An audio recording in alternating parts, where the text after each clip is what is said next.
বহু লোকের কথা আপনারা জানেন, তারা তাদের সন্তানদেরকে কষ্ট করে তারা মানুষ করেছে, এখন অন্য জায়গায় থাকে। ইভেন তাদের মৃত্যুর সময় তাদের ফিউনারেল প্রেয়ার, তাদের জানাজায় পর্যন্ত তারা উপস্থিত হতে পারে না। আমি সেই জন্য বলছি, আমরা এখন একটা এক্সোটিক একটা ম্যাটেরিয়ালিজমের মধ্যে বসবাস করছি। আপনাদের সন্তানরা যেন আপনাদের মাধ্যমে এই শিক্ষা যেন তারা না পায়, আপনাদের কাছ থেকে তারা দিনই শিক্ষা পাক। আপনার ঘরটাকে এমন বানান না যে আপনার ঘরটাকে ঢুকলেই মনে হবে একটা মসজিদ টাইপ। কেবল কি আপনি মসজিদে গিয়ে আল্লাহকে স্মরণ করবেন?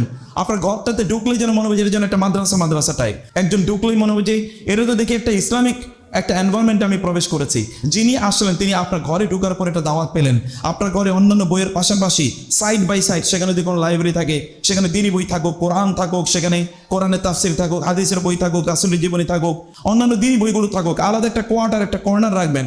ওইখানে গেলেই তারা মনে করবে না আমি একটা ইসলামিক কর্নারে এসে, ওদের একটা ফিল তৈরি হলো, একটা অনুভূতি তৈরি হলো। ওইখানে গিয়ে তাকে নিয়ে কোরআন তেলাওয়াত করুন, তাকে নিয়ে সেখানে গিয়ে রাসূলুল্লাহ সাল্লাল্লাহু আলাইহি ওয়াসাল্লামের জীবনী পড়ুন, সাহাবায়ে কেরামের জীবনী তাদেরকে বলুন।